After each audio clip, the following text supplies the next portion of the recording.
انسان کی زندگی میں جو چیزیں اسے بہت زیادہ نقصان دیتی ہیں اور بہت پیچھے چھوڑ دیتی ہیں، دنیاوی معاملات سے لے کر روحانی، اخلاقی، قلبی اور قرب الہی کے معاملات تک کو جو چیزیں نقصان پہنچاتی ہیں، ان میں ایک بڑی چیز غفلت ہے۔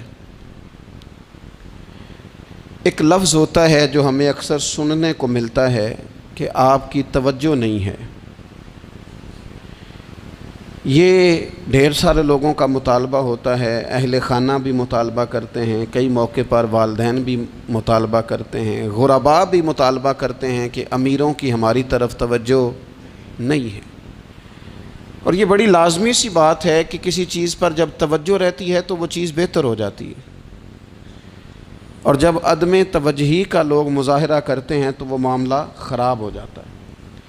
یہ جو عدم توجہ ہے اسی کو غفلت کہتے ہیں، اور جب انسان کے مزاج پر غفلت طاری ہوتی ہے اور غفلت اس پر پوری طرح غلبہ کر لیتی ہے تو پھر اس کی زرخیز زمین کو وہ بنجر کرتی ہے۔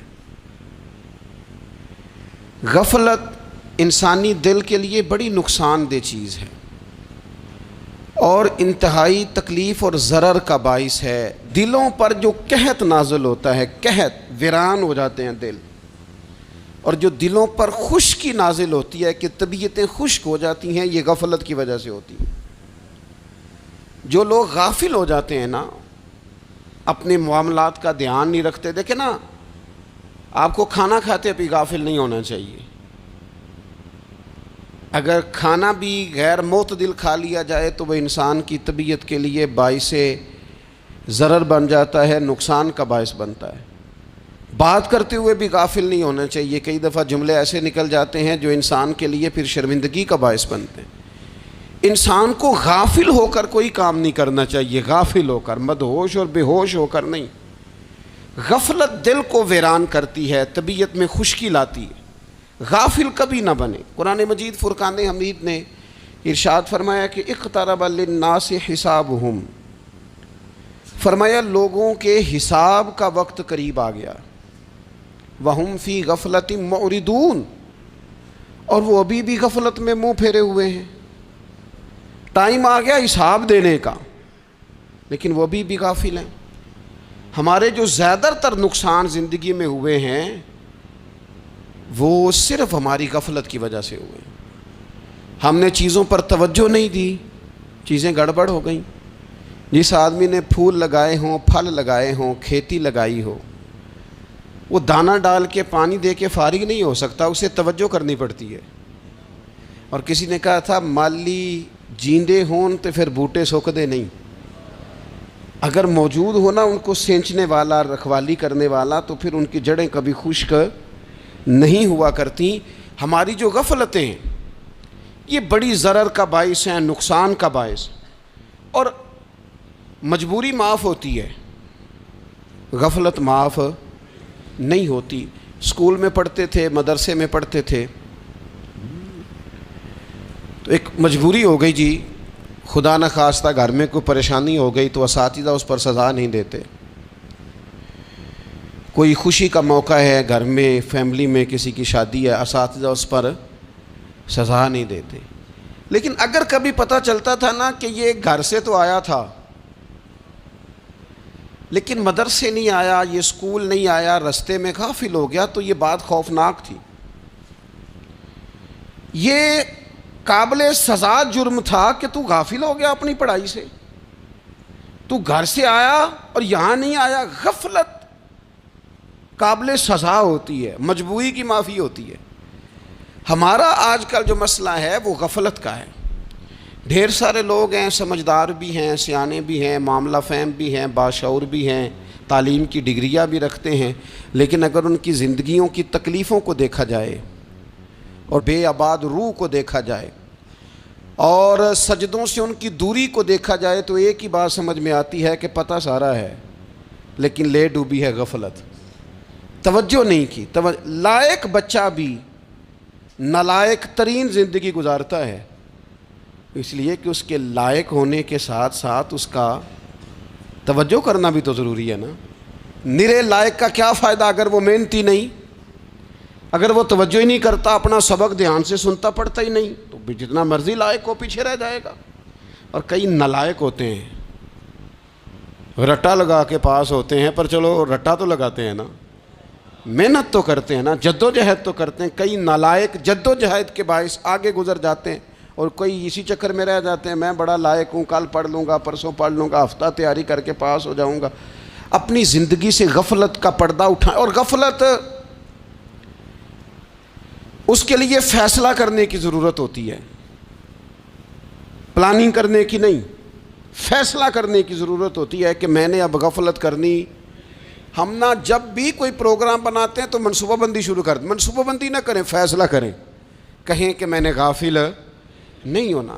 غفلت غرق دنیا کا نام ہے، اپنے آپ کو غفلت سے بچائیں۔ آپ دیکھیں حضرت کعب بن مالک رضی اللہ تعالیٰ عنہ فرماتے ہیں، بخاری میں موجود ہے، فرماتے ہیں کہ جنگ میں پیچھے رہ گیا تھا،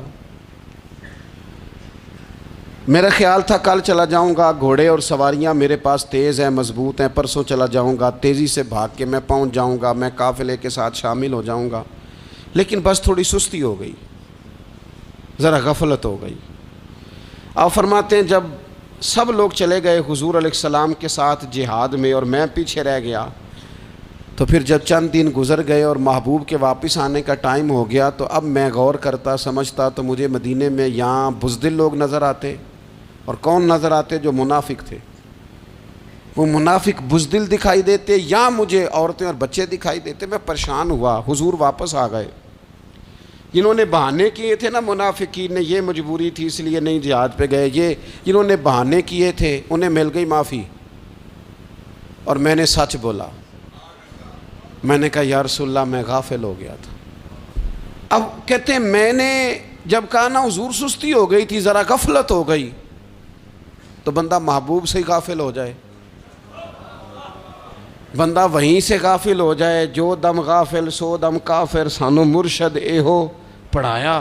جب کہا نا حضور وہ غلطی ہو گئی، کوئی مجبوری نہیں تھی، تو فرماتے ہیں باقیوں کو معافی مل گئی، میرے ساتھ حضور ناراض ہو گئے۔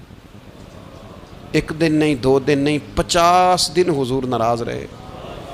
مدینے کی گلیوں نے مجھے پہچاننا چھوڑ دیا، در و دیوار سے مجھے یوں لگتا تھا کہ میں پردیسی ہوں۔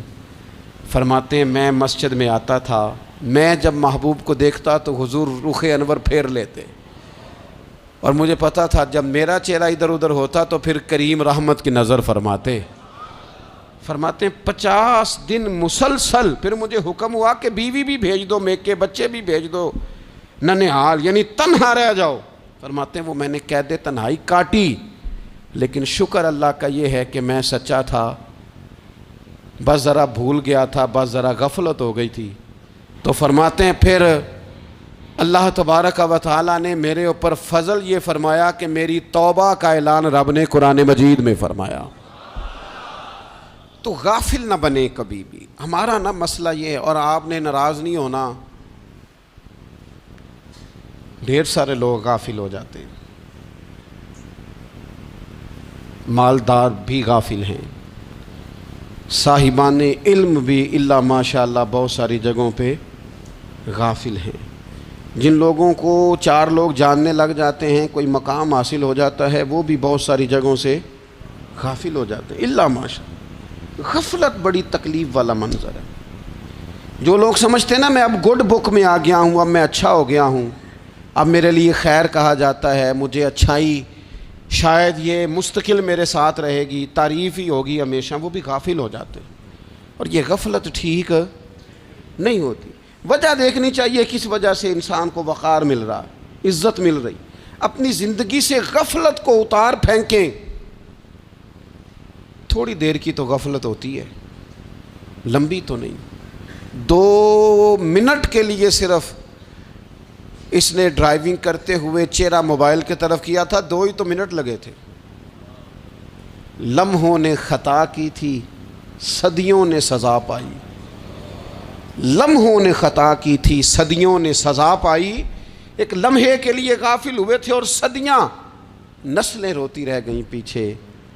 بچے تڑپتے رہ گئے، اہل خانہ پریشان رہ گئے، ماں باپ ساری زندگی روتے رہے، لیکن یہ 2 منٹ کے لیے یہ غفلت جو ہے یہ بڑی تکلیف والا معاملہ. اپنی زندگی سے غفلت کو اتارنا ہے، غافل نہیں بننا، ہر وقت توجہ اور ساری باتوں پہ توجہ. بعض اوقات لوگ ایک طرف توجہ کر کے ایک طرف سے غافل ہو جاتے ہیں. نہ، توجہ ہمہ پہلو رکھنی ہے. ہمارے ذمے جتنے بھی حقوق ہیں ان سب پر توجہ، ہر چیز کا خیال. ایسا نہ ہو کہ عبادت کرتے رہ جائیں اور حقوق العباد ہم سے چھوٹ جائیں، اور حقوق العباد اتنے زیادہ ادا کریں. ایک صاحب مجھے کہنے لگے ایک دفعہ بڑے وثوق کے ساتھ کہنے لگے جی معاذ اللہ ثم نہیں جی ٹائم ملتا پھر نماز دا کی کریے، روزی کمانا بھی تو عبادت ہے نا. تو میں نے کہا آپ نے عبادت کرنا ایک حصہ قبول کیا ہے، آپ نے کل عبادت نہیں قبول کی. عبادت کل ہے، ہمہ پہلو. ایک حصہ آپ قبول کر کے نکل گئے اور باقی آپ نے چھوڑ دی. تو کسی ایک طرف سے بھی غافل نہیں ہونا. جتنی ذمہ داریاں ہیں، جتنی ڈیوٹیاں ہیں، ان سب کا خیال. اور جو بڑا آدمی ہوتا ہے، بڑا گھر میں بڑا ہو، قبیلے میں بڑا ہو، علاقے میں بڑا ہو، ادارے میں بڑا ہو، کلاس میں بڑا ہو، جو بڑا ہے اس کی تو ساری آنکھیں کھلی ہوئی ہونی چاہیے. ایک ایک پر اس کی نظر ہونی چاہیے کہ میری کہاں ضرورت ہے، کہاں مجھے اشک شوئی کرنی ہے، کس کے ساتھ میں نے کس طرح محبت کا رویہ رکھنا ہے. غافل نہ بنے. اچھا جی اب کیسے پتہ چلے گا کہ ہم غافل ہیں؟ یہ کیسے پتہ چلے گا؟ آپ کسی بندے سے بھی پوچھ لیں حالات کیا ہیں تو کہتا ہے اللہ کا شکر ہے کبھی کسی کا دل نہیں دکھایا، اللہ کا شکر ہے جی زمانہ ہو گیا 5 نمازیں پڑھتا ہوں، اللہ کا شکر ہے جی. کیسے پتہ چلے گا غافل ہیں؟ پہلی علامت ہمارے علماء اور صوفیاء نے غافل بندے کی لکھی ہے. اس آئینے میں نے اور آپ نے اپنا آپ دیکھنا ہے. غافل بندے کی پہلی علامت یہ ہوتی ہے کہ وہ دنیاوی کاموں میں چست ہوتا ہے اور اللہ اور اس کے رسول کی فرما برداری میں سست ہوتا ہے. یعنی نماز کے وقت تو اسے نیند ستاتی ہے، پریشانی ہوتی ہے، لیکن اگر کسی جگہ مال مل رہا ہو، پیسے مل رہے ہوں، وہاں جانا ہو تو پھر اسے کوئی چیز بھی تنگ نہیں کرتی. دنیاوی کاموں میں چست ہوگا، یعنی ٹی وی کے آگے، موبائل کے آگے وہ گھنٹوں بیٹھا ہوا ہے. اور اگر اسے 25 منٹ قرآن پاک سننا پڑ جائے، اگر اسے 20 منٹ دینی محفل میں بیٹھنا پڑ جائے، اگر اسے کہا جائے کہ تو 20 رکعت نماز نفل ادا کر، دنیاوی کاموں میں چست ہے، دینی کاموں میں، یہ غفلت کی پہلی علامت. پھر ذاتی معاملات پہ پیسہ خرچ کرنا ہو تو ڈھیر سارا ہے، کسی غریب کی مدد کرنی ہو تو. وہ ہمارے ایک دوست ہیں، وہ اکثر کہا کرتے ہیں، وہ کہتے ہیں آج کل کسی سے کہنا فلائی کام میں، دینی کام میں، کسی کی مدد میں کچھ 4 پیسے خرچ کرنے ہیں تو لوگ کہتے ہیں ہاتھ تنگ ہے. ہاں کوئی سستا پلاٹ ملتا ہو نا، اور اگر یہ سمجھ آ جائے کہ وہ مجبور ہے بیچارہ بیچنے والا، تو پھر کہتے ہیں میں 2-3 دوستوں کو پھاڑ لے سن. ذاتی کاموں میں جب بندہ چست ہو اور دینی کاموں میں سست ہو تو مطلب یہ ہے کہ بندہ غافل ہے. پہلی علامت غفلت کی. اور غفلت کی دوسری نشانی یہ ہے کہ انسان گناہ کے کاموں کو معمولی سمجھنے لگ جاتا ہے. یہ غافل بندے کی نشانی ہے. گناہ کو معمولی سمجھتا ہے، چھوٹا سمجھتا ہے. آج کل لوگ کہتے نہیں میں کو اکیلا کر رہا ہوں، ساری دنیا ہی کرتی ہے. اور جناب کیا ہو گیا، اگر یہ غلطی ہو گئی تو بندے سے ہو ہی جاتا ہے. گناہ کو معمولی سمجھنا، چھوٹا سمجھنا اور کہنا پھر کیا ہو گیا ہے، انسان سے غلطی ہو جاتی ہے. آپ دیکھ لیں کہ سینکڑوں بیسیوں گناہوں کا بوجھ ہمارے سروں پہ ہوتا ہے، لیکن کوئی ہمارا دبدبہ ہے، کوئی ہماری گفتگو ہے، کوئی ہمارے جملوں میں خود پسندی ہے، کوئی ریاکاری ہے، کوئی تصنع ہے. یہ غافل بندے کی علامت ہے. نبی اکرم صلی اللہ تعالی علیہ وآلہ وسلم نے فرمایا مومن اپنے گناہوں کو پہاڑ کی طرح سمجھتا ہے. یہ بخاری میں حدیث ہے.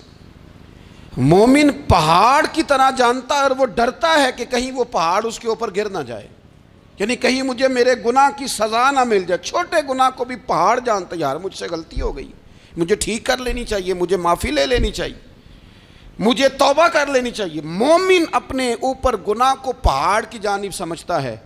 اور حضور علیہ الصلوۃ والسلام فرماتے ہیں کہ یہ جو فاسق اور فاجر ہوتا ہے نا، اللہ کا نافرمان، یہ گناہ کو مکھی کی طرح سمجھتا ہے، یہ سمجھتا ہے میں نے اشارہ کرنا ہے مکھی نے اڑ جانا ہے۔ مومن کی علامت یہ ہے کہ وہ پہاڑ جانتا ہے اگر غلطی ہو جائے تو پہاڑ۔ امام اعظم ابو حنیفہ رحمۃ اللہ علیہ گزر رہے تھے تو بارش ہو گئی تھی اور کوفہ میں کیچڑ تھا، تو آپ نے جو جوتے پہنے ہوئے تھے ان جوتوں سے چلتے ہوئے نا آپ کے پاؤں سے کچھ مٹی اڑی، تو سامنے ایک یہودی تھا، اب اس زمانے میں دیواریں کچی ہوتی تھیں، اس کے دیوار پر جا کے وہ مٹی جو تھی وہ لگ گئی۔ اب امام صاحب بڑے پریشان ہوئے کہ میں نے اس کی دیوار کو آلودہ کر دیا۔ یہاں تو لوگ اپنی اینٹیں رکھتے رکھتے کئیوں کی دیواریں توڑ ہی دیتے ہیں، اور پھر وہ اس پر ماننے کو بھی تیار نہیں ہوتے، تسلیم کرنے کو بھی تیار نہیں ہوتے۔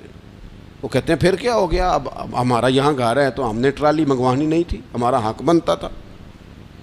امام صاحب کے پیروں سے ذرا کیچڑ اڑا، یہودی کی دیوار پہ لگا، اس کی کچی دیوار تھی۔ امام صاحب پریشان ہو گئے، سوچنے لگے کہ اگر میں دیوار سے یہ کیچڑ اتارتا نہیں تو یہ بھی زیادتی ہے، میں نے اس کی دیوار کو گدلا کر دیا، اور اگر میں اتارتا ہوں تو کچھ مٹی اس کی دیوار کی بھی اتر جائے گی، کچی دیوار ہے، یہ بھی زیادتی ہے۔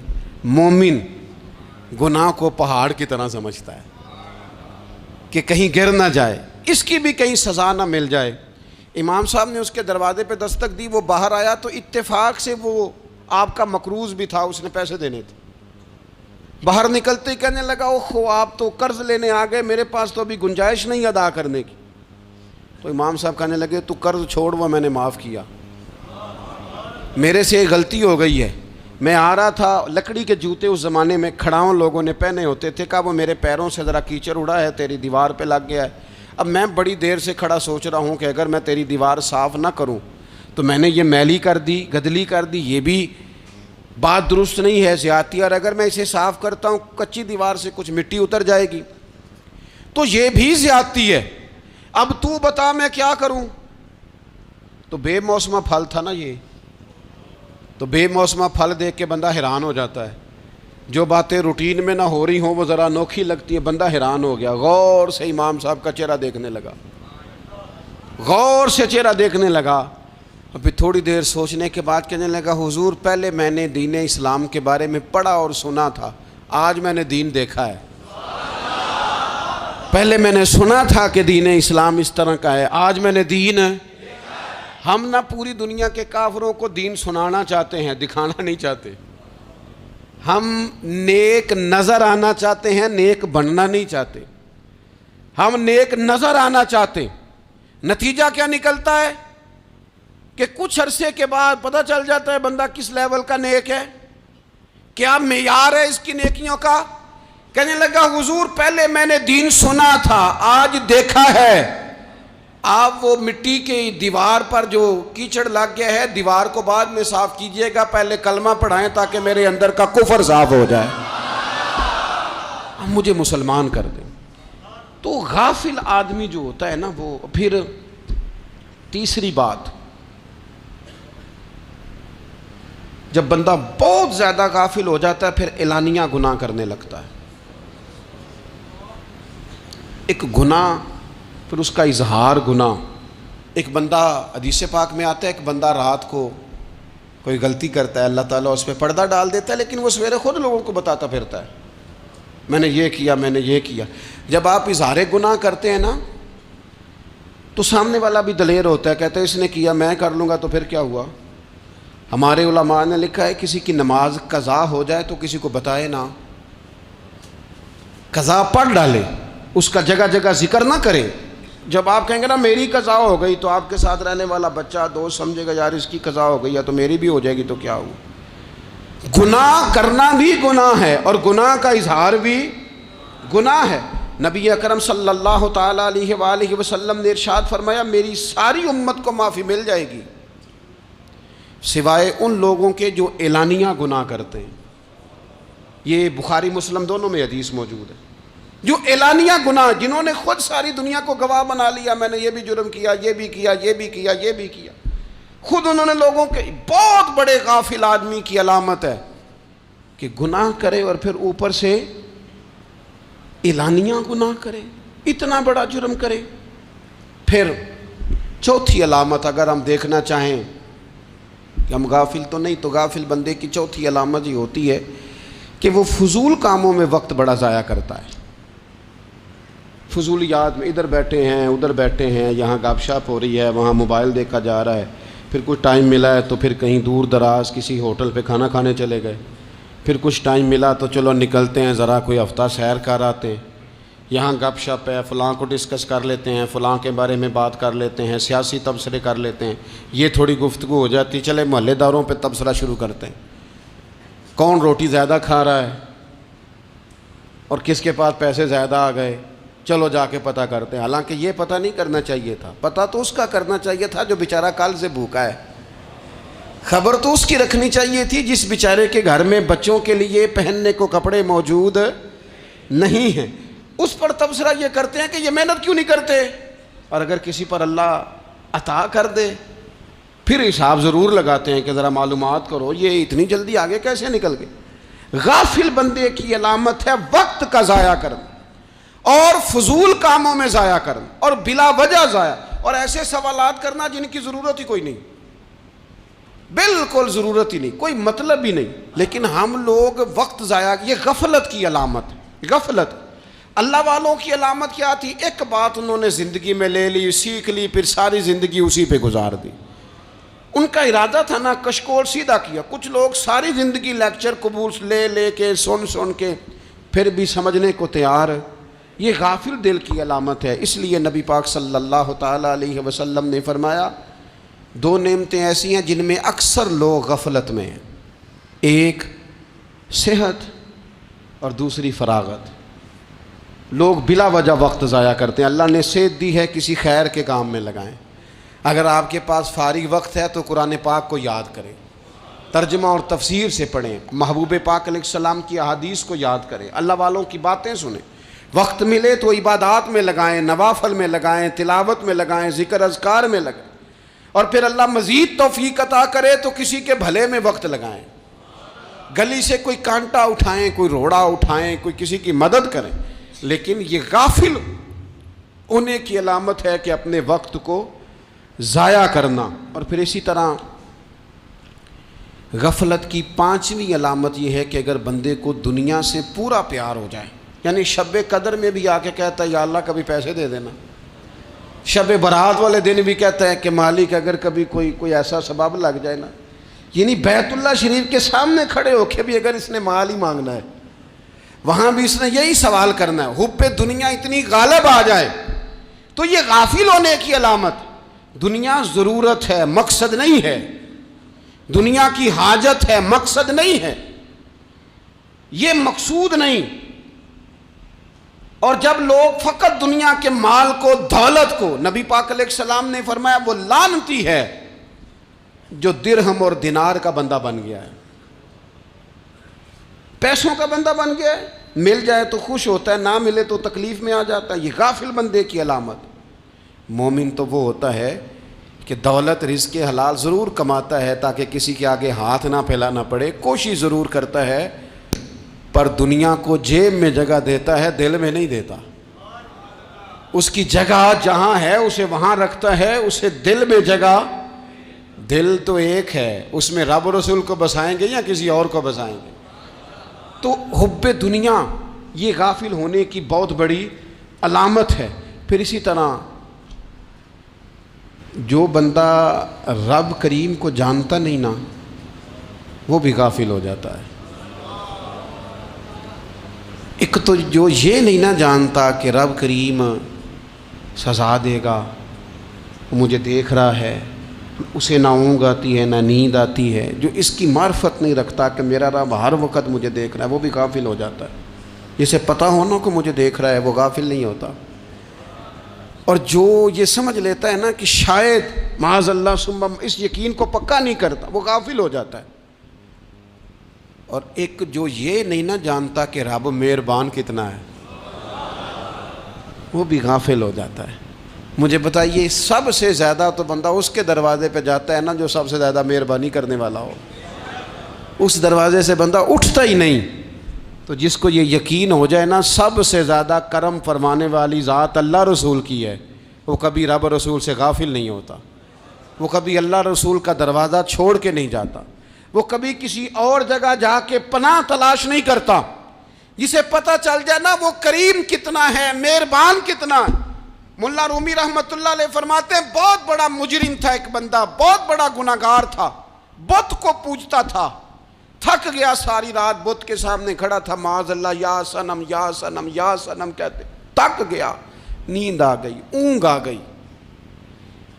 جب پوری طرح نیند آ گئی اور دماغ پہ نیند قبضہ کرنے لگی تو اس کے منہ سے نکل گیا، صنم صنم کہہ رہا تھا نا، نکل گیا یا صمد، او بے نیاز مالک۔ رب کریم نے فرشتوں سے فرمایا دوڑ کے جاؤ، جو کہتا ہے اسے دے دو۔ فرشتے کہنے لگے مالک وہ تو بت کو پکار رہا تھا، اس نے تو غلطی سے نام لیا ہے۔ فرمایا مجھے نہیں پتا، لیکن دیکھو نا اس نے مجھے پکارا تو ہے نا، کتنی دیر سے جھوٹے کو پکار رہا تھا، اس کا معاملہ حل نہیں ہوا، اب اگر سچے کو پکارنے پہ بھی حل نہ ہوا تو فرق کیا رہ جائے گا؟ دے دو جو مانگتا ہے، دے دو۔ میرے دوست گھر پتہ چل جائے وہ کریم کتنا ہے، وہ مہربان کتنا ہے۔ میرے رسول پاک علیہ الصلوۃ والسلام نے تو فرمایا تیری آنکھ سے اگر اس کے خوف سے اتنا آنسو بھی نکل گیا جتنا مچھر کا پر ہوتا ہے، تو جس طرح بھینس کے تھنوں سے نکلا ہوا دودھ واپس تھنوں میں نہیں نہ جاتا، جو اتنا بھی روئے نہ روئے اللہ کے خوف سے، وہ بندہ دوزخ میں نہیں جائے گا۔ تھوڑی دیر کے لیے ڈر جائے اپنے رب سے، آئے تو صحیح۔ عدم معرفت غفلت پیدا کرتی ہے، تو آ تو صحیح، وہ تو کریم ہی بڑا ہے، وہ تو مہربان ہی بڑا ہے۔ حضرت زنیرہ رضی اللہ تعالی عنہ حضور کی صحابیاں ہیں۔ ایام جو مکے کے تھے مسلمانوں پر بڑی آزمائش کے تھے، انہیں بڑا مارا کفار نے، اتنا مارا کہ ان کی بینائی چلی گئی، نظر آنا بند ہو گیا۔ کافروں کی عورتوں نے تانا دیا کہ تو نے ہمارے بت چھوڑے ہیں نا، تو دیکھنا تیری بینائی چلی گئی۔ تو جناب زنیرہ اللہ پہ بھروسہ، توکل، معرفت الہی کا جذبہ، اٹھ کے کھڑی ہو، کہنے لگی چپ کرو، تمہارے جھوٹے بت کیا کر سکتے ہیں، میرا رب چاہے تو صبح جب میں اٹھوں تو میری آنکھیں روشن ہو، اگر کریم کرم کر دے۔ لوگ کہتے ہیں واقعی ایسا ہوا، جب وہ سویرے اٹھی تو اللہ نے ان کی روشنی واپس کر دی تھی۔ تجھے پتہ چل جانا وہ مہربان کتنا ہے۔ وہ ایک بزرگ تھے تو ان سے کسی نے کہہ دیا کہ اگر آپ کا حساب آپ کے ماں باپ کے ذمہ ہو جائے تو پھر کیسا، پوچھنے کے لیے قیامت میں اگر ماں باپ حساب لیں تو پھر کیسا۔ تو بڑے سیانے لوگ تھے جو دل والے تھے، کہنے لگے نہیں، رب کریم ہی ٹھیک ہے، اس لیے کہ وہ ماں باپ سے کہیں بڑھ کر پیار کرنے والا ہے۔ اگر یہ معرفت مل جائے وہ کریم کتنا ہے۔ اور جب بندہ پوری طرح اس کی بارگاہ میں آ کے تڑپ جاتا ہے نا، مولا میں جاؤں کدھر، تیرا دروازہ چھوڑ کے جاؤں کدھر۔ اقبال کہتے ہیں وہ ایک سجدہ جسے تو گراں سمجھتا ہے، 1000 سجدوں سے دیتا ہے آدمی کو نجات۔ تجھے جگہ جگہ جھکنا نہیں پڑے گا اگر تو صحیح معنوں میں اپنے رب کی بارگاہ میں جھک جائے۔ تو میرے عزیز کوشش کریں کہ اس کی معرفت، اس کا کرم، اس کی عطا اور اللہ تبارک و تعالیٰ کے حاضر و ناظر ہونے پر عین الیقین، حق الیقین حاصل کریں۔ اور پھر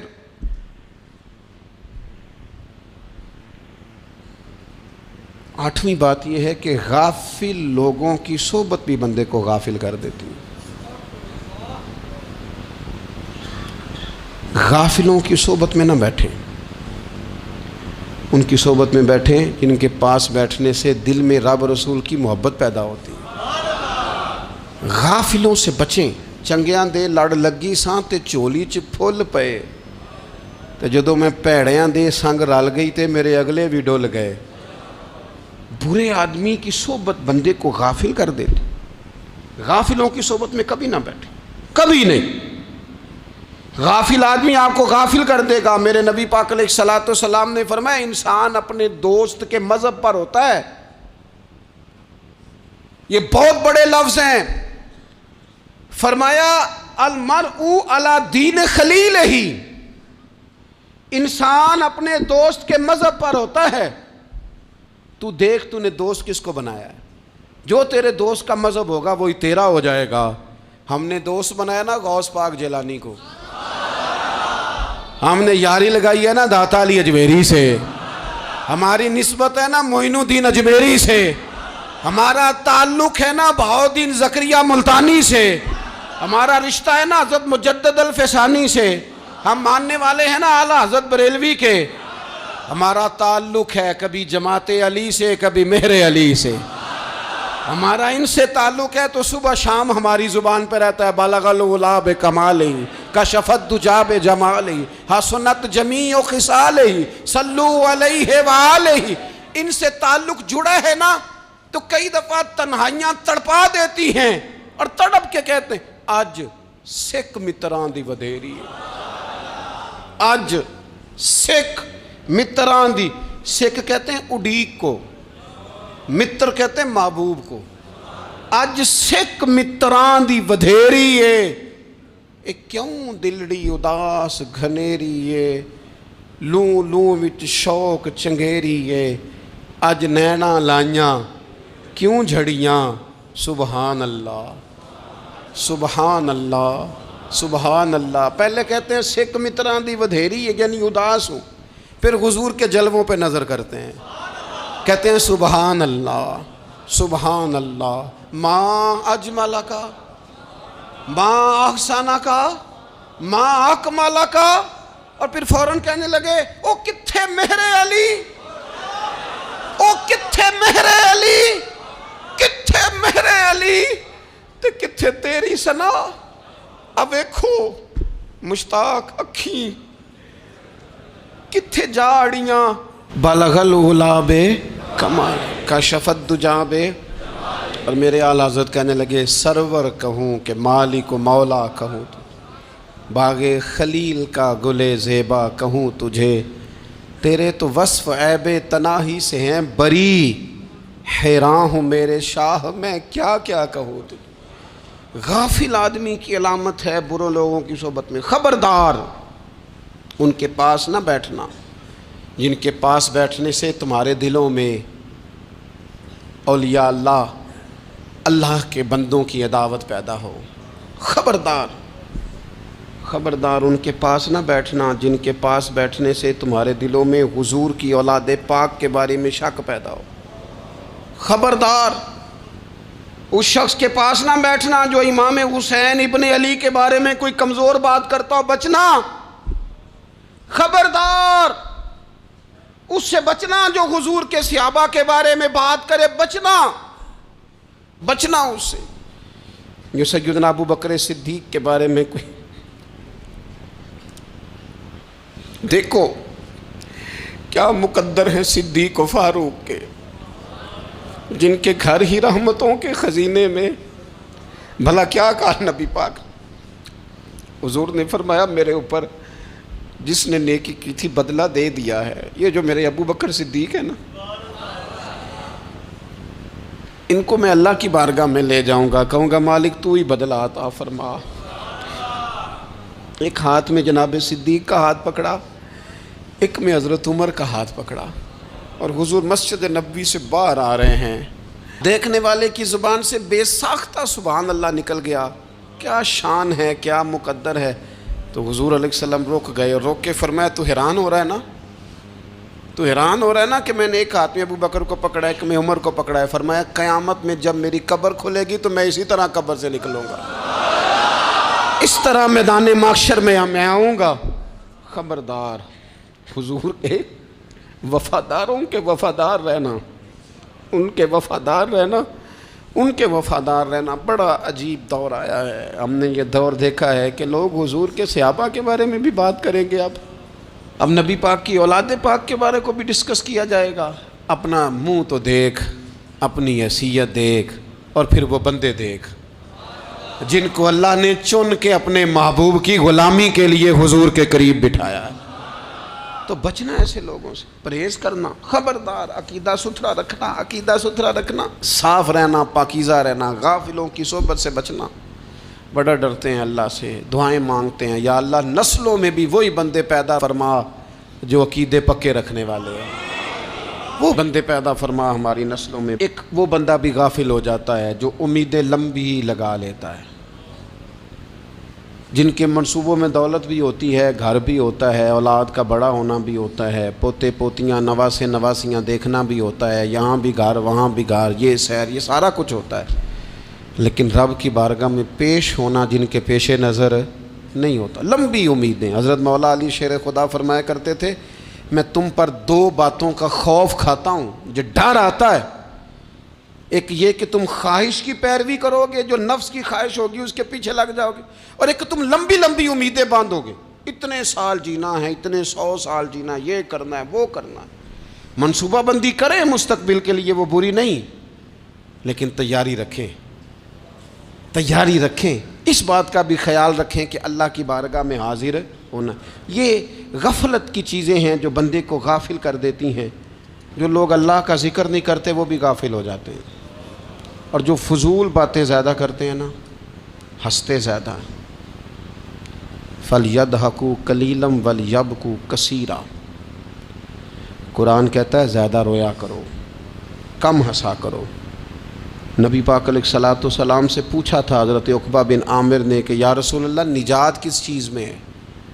تو نبی پاک علیہ الصلوۃ والسلام نے فرمایا ایک تو اپنی زبان قابو میں رکھو، دوسرا فرمایا اپنے گھر میں ٹھہرے رہو، تمہارا گھر تمہارے لیے کافی ہو، فضول نہ نکلو گھر سے، اور تیسرا فرمایا اپنی خطاؤں پہ رویا کرو۔ کثرت کلام اور فضول کلام اور بلا وجہ یہ بندے کو غافل کرتا ہے، دل کو سخت کرتا ہے۔ یہ چند چیزیں ہیں جو انسان کو غفلت میں ڈالتی ہیں۔ اپنے آپ کو ان چیزوں سے بچائیں اور غفلت کو توڑیں۔ آپ کے ذمے، میرے ذمے جو حقوق العباد ہیں ان کا پتہ کریں، جو اللہ رسول کے حقوق ہیں ان کی خبر دیکھیں، ہماری جو ذمہ داریاں ہیں ہم کس طرح انجام دے رہے ہیں اس پر توجہ کریں، اپنے معاملات کو ٹھیک کریں۔ ہم انسان ہیں، کوتاہیاں تو رہ جائیں گی، لیکن جب کوشش کریں گے تو پھر رب تعالیٰ مدد بھی فرمائے گا۔ ایک بات اور کرنی ہے، ایک تو میں نے عرض کیا غفلت کو توڑنا، ایک دوسری بات قرآن مجید کا ایک سبق اور، جب غفلت توڑنی ہے تو پھر لازمی طور پر ایک کام کرنا پڑے گا۔ میں نے یہ عرض کیا تھا کہ پلاننگ نہیں کرنی، فیصلہ کرنا ہے۔ تو فیصلہ کرنا ہے تو کرنا کیا ہے؟ پھر قرآن حکیم نے سورہ بقرہ میں کہا فاستبقوا الخیرات،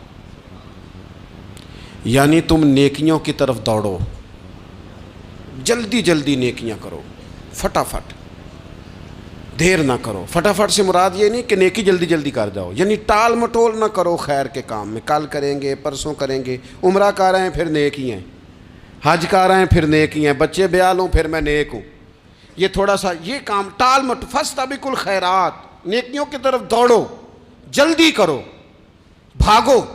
نبی پاک صلی اللہ تعالیٰ علیہ وسلم نے فرمایا 5 چیزوں کو 5 چیزوں سے پہلے غنیمت جانو۔ حضور علیہ الصلوۃ والسلام فرمانے لگے ایک تو تم جوانی کو نہ بڑھاپا آنے سے پہلے پہلے غنیمت سمجھ لو۔ نبی کریم صلی اللہ تعالیٰ علیہ وآلہ وسلم ارشاد فرمانے لگے کہ اپنی صحت کو غنیمت جان لو، بیماری آنے سے پہلے پہلے۔ پھر حضور علیہ الصلوۃ والسلام فرمانے لگے اگر اللہ نے تمہیں مال دیا ہے، وسعت دی ہے، تو نیکی کر لو، خرچ کر لو اللہ کے راستے میں، خدا نہ خواستہ تم پر غریبی آ جائے۔ اور پھر حضور سید عالم صلی اللہ تعالیٰ علیہ وسلم فرمانے لگے اگر تمہیں اللہ نے کچھ فراغت دی ہے، بہت زیادہ مصروف نہیں ہو، تو غنیمت جان لو، جلدی سے نیکی کر لو قبل اس کے کہ تم مشغول ہو جاؤ۔ اور 5ویں بات حضور نے بیان کی، فرمایا زندگی کو غنیمت جانو، موت آنے سے پہلے پہلے جلدی سے نیکی کر لو۔ نیکی کے لیے ساری زندگی منصوبہ بندی نہ کرتے رہو، نیکی کے لیے دیکھو نا، ہماری زندگی میں یہاں دنیا میں رہ کے چند منٹوں میں وہ نیکی کی جا سکتی ہے جو قیامت کے بعد صدیوں کا ہمارا فائدہ کرے گی، صدیوں کا فائدہ کرے۔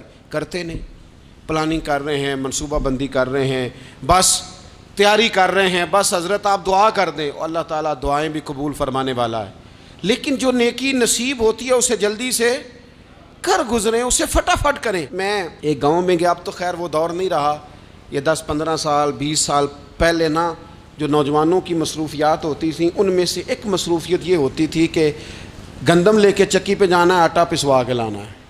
یہ ایک بڑی، چونکہ سبھی گھروں کے اندر سال کے لیے گندم سٹاک کر لی جاتی تھی، تو گندم لے کے جانا یہ ایک ڈیوٹی ہوتی تھی۔ ایک نوجوان ایک گاؤں میں، اس کی مجھے تعریف سننے کو ملی، تو ایک بوڑھی اماں کہنے لگی یہ تو بڑا نصیباں والا ہے، سارے دا آٹا پیا لے ہوندا ہے۔ اور آتے جاتے پوچھ لیتا ہے کہ اماں کوئی کہنے لگی میرے بچے باہر ہوتے ہیں، یہ مجھے دوائی بھی لا دیتا ہے شوگر کی، میں مریضہ ہوں. یعنی خیر جتنی ہو سکے جتنی. میرے ایک سنگی ہیں تو سڑک پہ کوئی بندہ کھڑا ہوتا ہے نا، اللہ تعالیٰ انہیں سلامت رکھے، بندہ کھڑا ہوتا ہے تو کہتے ہیں میں اس سے پوچھ لیتا ہوں بابا جی کدھر جانا ہے، فلانی جگہ جانا ہے، تو کہتے ہیں میں موٹر سائیکل پہ بٹھا لیتا ہوں. بندہ دیکھ کے مجھے سمجھ آ جاتی ہے ضرورت مند ہے، کوئی چور نہیں کوئی ڈاکو نہیں، ضرورت مند ہے. میں اسے منزل تک نیکی جتنی میسر آئے، جس حد تک میسر آئے. کیا کہا ہمارے نبی پاک علیہ السلام نے؟ حضور نے ہم سے فرمایا کچھ نہ ہو سکے تو بات ہی مسکرا کے کر لینا، اس پر ہی اللہ صدقے کا ثواب عطا کر. فاستبقوا الخیرات، جلدی سے نیکی کر لو. اپنے نامہ اعمال میں روز نیکیاں جمع کرو، کوئی نہ کوئی خیر کا کام روز کرو اور جلدی سے کرو. صحیح مسلم میں حدیث ہے، نبی پاک صلی اللہ تعالیٰ علیہ وسلم فرمانے لگے جلدی جلدی نیکی کے کام کر لو ان فتنوں سے پہلے جو اندھیری رات کے حصوں کی طرح فتنے ہوں گے. فرمایا اس وقت حال یہ ہوگا کہ آدمی صبح مومن ہوگا شام کو کافر ہو جائے گا، شام کو مومن ہوگا تو صبح کافر ہو جائے گا. اور فرمایا لوگ دنیا کے بدلے اپنا دین تک بیچ ڈالیں گے. معاذ اللہ جھوٹی قسمیں نہیں کھائی جاتی، جھوٹا قرآن مجید نہیں لوگ اٹھا لیتے. لوگ دنیا کے لیے دین بیچ ڈالیں گے. اس سے پہلے جب فتنے اتنے زیادہ ہو جائیں اس سے پہلے نیکی کر لو، کوئی خیر کا کام کر لو، جلدی سے کچھ ایسا کر لو. حضرت عقبہ بن حارث رضی اللہ تعالیٰ عنہ فرماتے ہیں یہ دیکھیں ہمارے نبی پاک علیہ السلام کی سیرت کیا ہے، حضور کا اسوہ کیا ہے، نبی پاک علیہ السلام ہماری تربیت کس طرح کرتے ہیں. حضرت عقبہ بن حارث رضی اللہ تعالیٰ عنہ کہتے ہیں ہم نے نبی پاک علیہ السلام کے ساتھ نا عصر کی نماز پڑھی، یہ صحیح بخاری میں موجود ہے. فرماتے حضور سلام پھیرتے ہی فوراً اٹھ کے گھر تشریف لے گئے. یہ ہمارے لیے نا انوکھی بات تھی، غیر متوقع تھی، پہلے کبھی ایسا ہوا نہیں. سلام پھیرا نماز کا، حضور جلدی سے تشریف لے گئے. اب ہم حیران تھے اور حیرت انگیز طور پر حیران تھے کہ کریم اتنی جلدی تشریف لے گئے. تھوڑی دیر ہوئی حضور واپس آ گئے تو محبوب پاک علیہ السلام فرمانے لگے گھر میں نا ایک چھوٹی سی ڈلی، ایک چھوٹا سا ٹکڑا سونے کا پڑا تھا، مال آیا تھا سارا صدقہ کر دیا، وہ تھوڑا سا پڑا تھا، اچانک مجھے یاد آیا وہ تو پڑا رہ گیا. تو حضور فرمانے لگے میں نے کہا کہیں ایسا نہ ہو جائے کہ ساری رات گزر جائے اور میرے گھر میں پڑا ہی رہ جائے، میں جلدی سے جا کے اسے خیرات کر دوں. میں نے خیرات کیا پھر میں واپس آ گیا ہوں. جلدی سے نیکی، جلدی سے نیکی کر لی جائے. ہم بڑا انتظار کر رہے ہیں، بڑا لمبا ہمارا پروگرام ہے، ہمارے پاس ٹائم ہی بڑا ہے. کسی نے کان میں کہہ دیا ہے تیرے پاس بڑا وقت ہے، ابھی تو بڑی عمر پڑی ہے، ابھی تو جناب او میرے بھائی یہ لوگوں کے کہنے کی باتیں ہیں. پھر پتہ ہی نہیں چلتا حالات کس طرح کے ہو جاتے ہیں اور کیا معاملات انسان کے ساتھ درپیش ہوتے ہیں. جتنی خیر میسر آئے، جتنا بھلا میسر آئے، جتنی انسان کو توفیق ملے. میں نے بزرگوں کو دیکھا، اپنے اصحاب کو، پہلے وہ خدام سے کہتے کہ میں سونے لگا ہوں اور پابند کرتے لوگوں کو کہ فلاں وقت، بزرگوں کو میں نے دیکھا اپنے، وہ پابند کرتے لوگوں کو کہ فلاں وقت میں موجود ہوں گا آنا، خود پابند فرماتے. اور پھر جب بیدار ہوتے نا تو سب سے پہلے خدام کو بلا کے پوچھتے کوئی مہمان تو نہیں آیا؟ وہ جناب آپ نے خود ہی تو پابند فرمایا فلاں دن آنا. کہنے لگے چل یار اگر کوئی آیا تو مجھے ملا لو، میری ملاقات کرا لو. کیوں؟ اس لیے کہ دور سے آیا ہے، مجھ سے ملنے آیا ہے، کوئی خیر کی بات سیکھنے آیا. چلو میرے نامہ اعمال میں کوئی نیکی جائے گی، کچھ نہ کچھ خیر جمع کر لی جائے، کچھ نہ کچھ ڈیوٹی کر لی جائے، کچھ کام کریں اور جلدی سے کریں. حضرت جابر ابن عبداللہ انصاری رضی اللہ تعالیٰ عنہ بیان کرتے ہیں، یہ بھی بخاری میں موجود ہے. کہتے ہیں ایک صحابی نا نبی پاک علیہ السلام کی بارگاہ میں حاضر ہوئے غزوہ احد کے موقع پر، اور حال ان کا یہ تھا کہ وہ کھجور کھا رہے تھے اور کھجور انہوں نے منہ میں رکھی ہوئی تھی. حضور کی بارگاہ میں حاضر ہوئے اور عرض کرنے لگے یا رسول اللہ صلی اللہ تعالیٰ علیہ وسلم اگر میں شہید کر دیا جاؤں تو کہاں جاؤں گا؟ حضور فرمانے لگے جنت میں. تو کہتے ہیں انہوں نے جو کھجور منہ کے اندر تھی نا وہ انہوں نے نگلی نہیں، اندر نہیں لے گئے، اس کو باہر نکالا اور دوڑ کے آگے بڑھے اور جنگ کرنی شروع کر دی. اور لڑتے لڑتے شہید ہو گئے۔ کیا سبق دیا انہوں نے؟ سبق یہ دیا کہ نیکی کرنے میں اتنی دیر بھی نہیں کرنی جتنی کھجور کھانے میں دیر لگتی ہے۔ جلدی سے نیکی کرنی ہے، فٹافٹ نیکی کرنی، اس کے اندر ٹال مٹول نہیں کرنا۔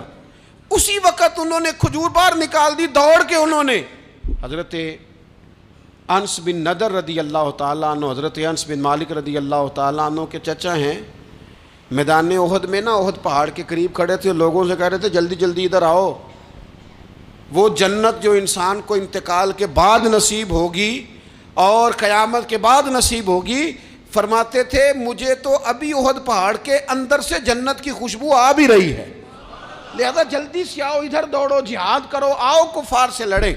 تو نیکی میں دیر نہیں کرنی، جو نیکی میسر آتی ہے، جس کو میسر، ماں باپ میسر ہیں تو خدمت کر لیں، اہل خانہ ہیں تو حسن سلوک کر لیں، اللہ نے اولاد دی ہے تو اچھی تربیت کر لیں، دوست ہیں تو خیر خواہی کر لیں، اگر آپ کو اللہ رمضان عطا کرتا ہے تو زیادہ سے زیادہ اس کی عبادت کر لیں، اگر نظر ٹھیک ہے تو تلاوت زیادہ سے زیادہ کر لیں، زبان چلتی ہے تو رج رج کے مدینے والے محبوب پہ درود و سلام پڑھ لیں، اللہ تعالیٰ کا ذکر کر لیں، جلدی سے خیر جمع کریں، اپنے وقت کو ضائع نہ کریں۔ یہ آج کا سبق ہے۔ ایک تو ہم نے فیصلہ کرنا ہے کہ بس غفلت نہیں، اب غفلت، اب انشاءاللہ اللہ اللہ کرنی ہے، اب کوئی خیر کا کام کرنا ہے۔ میرے حضرت کا ایک جملہ کبھی نہیں بھولنا، فرمایا کرتے تھے زمین کے اوپر کام، نیچے جا کے آرام۔ یہ چھوڑ دیں اتنے گھنٹے سونا ہے تو یہ کرنا ہے تو میری نیند میں دخل کوئی نہ ڈالے، پھر سوتے ہی رہ جائیں گے، سوتے ہی رہ جائیں۔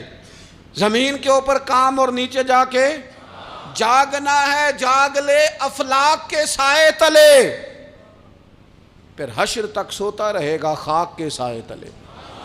اب جاگ لے افلاک کے سائے کے نیچے، جاگ، کھول آنکھیں، ہر وقت کا سونا، ہر وقت سونا، ہر وقت جو اپنے آرام کی فکر کرنا، اس سے نکل آئیں اور اچھا کھانا اور اچھا پہننا اور بس اپنی مرضی کی زندگی من چاہی جینا، اس سے باہر آئیں۔ فیصلہ کریں، فیصلہ کہ اب غفلت نہیں کرنی، اگر اللہ نے کوئی صلاحیت دی ہے تو اسے دین کے کام پہ لگانا ہے، کوئی ڈیوٹی کرنی ہے، کوئی خدمت کرنی ہے۔ دیکھو خدمتیں ہو رہی ہیں، صدیق اکبر مال دے رہے ہیں، عثمان غنی مال دے رہے ہیں، مولا علی نے تلوار پکڑی ہے، میدان میں جا رہے ہیں، فاروق اعظم گلی گلی نگر نگر رسول اللہ کے دین کی پہرے داری کر رہے ہیں، حضرت جناب سیدنا سلمان فارسی ابو ذر غفاری حضور کی مسجد میں جھاڑو دے رہے ہیں، اور بلال حبشی وہ نبی پاک کی مسجد میں اذان پڑھتے پڑھتے رب نے اتنا عروج فرمایا کہ کعبے کی چھت پہ کھڑے ہو کے بھی اذان پڑھنی شروع، انہوں نے اذان دے دی۔ تو کوئی کام کرنا ہے، غفلت کو توڑنا ہے اور نیکی کرنی ہے، ذرا جلدی جلدی خیر کا کام کرنا ہے، نہیں ایسے نہیں، فٹافٹ۔ کیسے جی؟ فٹافٹ۔ تو فٹافٹ کام کریں خیر کا، جلدی جلدی۔ تو یہ خیر کا کام فٹافٹ، جلدی جلدی اور بڑی جلدی اور دوڑ دھوپ کے، اور جب آپ کرتے جائیں گے نا تو پھر اللہ تعالیٰ مواقع بناتا جائے گا۔ آپ سے میری اپیل ہے، بالخصوص میرے ساتھ جو وابستہ سنگی ہیں، جو پیار کرنے والے ہیں، دو باتیں آج آپ نے لے کے جانی ہیں گھر۔ یہی لنگر ہے، یہی آپ کے لیے دعا ہے، یہی ہمارے بزرگوں کا فیض ہے، یہی نصیحت ہے کہ آپ نے یہ دو باتیں لے کے جانی ہیں۔ غفلت توڑ دینی ہے، فیصلہ کرنا ہے کہ آج کے بعد غافل نہیں ہونا، اور دوسری یہ بات لے کے جانی ہے کہ نیکی جلدی جلدی، فٹافٹ فیصلہ، فٹافٹ نیکی، ایک کر کے پھر انشاءاللہ دوسری کر کے پھر انشاءاللہ تیسری کر کے پھر انشاءاللہ چوتھی، یہ شروع کرنی ہے، اور آپ دیکھیں گے اللہ تعالیٰ مہربانی فرمائے گا، مدد کرے گا۔